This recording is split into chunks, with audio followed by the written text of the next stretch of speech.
वसुदेवसुतं देवं कंसचाणूरमर्दनं देवकी परमानंदम कृष्णम वंदे जगद्गुरुम। सभी को जय श्री कृष्ण, प्रणाम। 23 अप्रैल से 29 अप्रैल तक पलावा में डोंबिवली के पास श्रीमद् भागवत की कथा होने जा रही है। तो आइए कुछ 5 मिनट हम भागवत जी का महात्म्य जानते हैं। क्यों हम भागवत जी की कथा करते हैं? आज हम देख रहे हैं कि युगों से वही श्रीमद् भागवत की कथाएं हैं, उसमें कोई परिवर्तन नहीं हो रहा है। कथाओं में मूल कथा तो वही चल रही है, लेकिन कथाकार अपने हिसाब से कुछ नई बात बताते हैं। श्रोता भी कई बार वही होते हैं, फिर भी युगों से जो कथाएं वही की वही है, फिर भी लोग सुन रहे हैं और बड़ी मात्रा में आज दिन बर दिन संख्या बढ़ती जा रही है। तो इसमें कुछ तो विशेष रहेगा। हम अगर कोई मूवी, कोई फिल्म एक बार देख ले तो हम दूसरी बार देखना नहीं चाहते उसे, लेकिन श्रीमद् भागवत की कथा देखिए, भगवान का चरित्र देखिए, दिने दिने नवम नवम, हमें दिन बर दिन उसमें कुछ नए भाव सीखने मिलते हैं। तो भगवान की कथा जो है वो आनंददायी है। और ये श्रीमद् भागवत किसे मिलता है? तो भागवत जी के ही महात्म्य में लिखा है कि जन्मांतरे भवेत् पुण्यम तदा भागवतम लभे। जब हमारे जन्मों जन्मांतर के पुण्य एक साथ उदित होते हैं और जब वे अपने को, हमको फल देने के लिए तत्पर होते हैं, तब हमें भागवत की प्राप्ति होती है। तो ये भागवत कोई सामान्य वस्तु नहीं, वो श्रीमद् भागवत महापुराण है, कोई सामान्य पुराण नहीं है। और इसका इतना महात्म्य क्यों है? तो भागवत में ही कथा दी है कि जब भगवान श्री कृष्ण अपनी लीला को समेट करके जब स्वधाम जा रहे थे, तब उद्धव जी महाराज भगवान के पास जाकर के भगवान से विनंती करते हैं, प्रार्थना करते हैं कि हे प्रभु, आप इस धराधाम को छोड़ करके स्वधाम जा रहे हो, तो आपके आश्रित जो भक्त है, समर्पण किए हुए जो भक्त है, उनका आधार कौन रहेगा? आपके जाने के बाद आपके भक्तों का क्या, उनका आधार कौन बनेगा? तब भगवान ने उद्धव जी की बात को मान करके अपना संपूर्ण तेज श्रीमद् भागवत में स्थापित कर दिया। तेनेयम वान्मयी मूर्ति प्रत्यक्षा वर्तते हरे है। इसी कारण ये जो श्रीमद् भागवत है वो प्रत्यक्ष भगवान का ही वाङ्मय स्वरूप है। हम अपनी आंखों से भगवान के दर्शन नहीं कर पाएंगे इस युग में, लेकिन अगर हम श्रीमद् भागवत के दर्शन करते हैं, श्रीमद्द भागवत की कथा को सुनते हैं या श्रीमद्द भागवत की कथा को पढ़ते हैं, तो हमें साक्षात भगवान के ही दर्शन किए उतना फल मिलता है। क्योंकि श्रीमद्द भागवत जो है वो भगवान का वाङ्मय स्वरूप है, साक्षात भगवान ही है।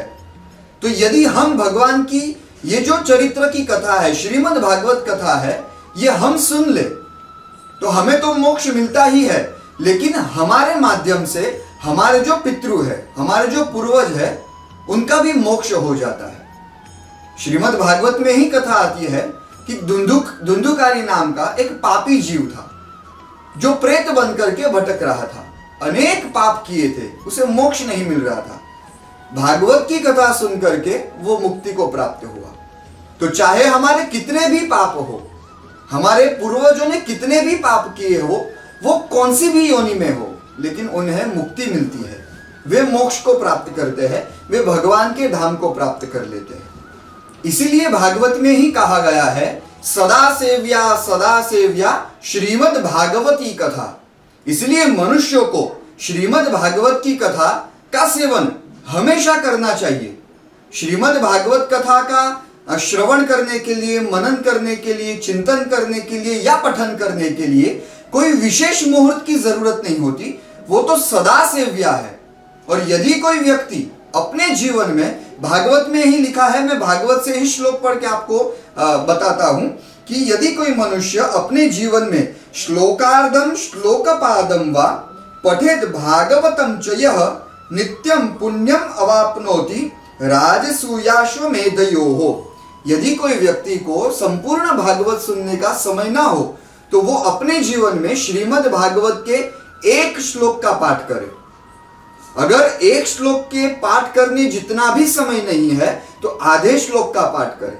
यदि हमारे पास इतना भी समय नहीं है तो उससे भी आधे श्लोक का पाठ करें। तो ऐसे व्यक्ति को राजसूय और अश्वमेध जैसे बड़े बड़े यज्ञ करने का पुण्य प्राप्त हो जाता है।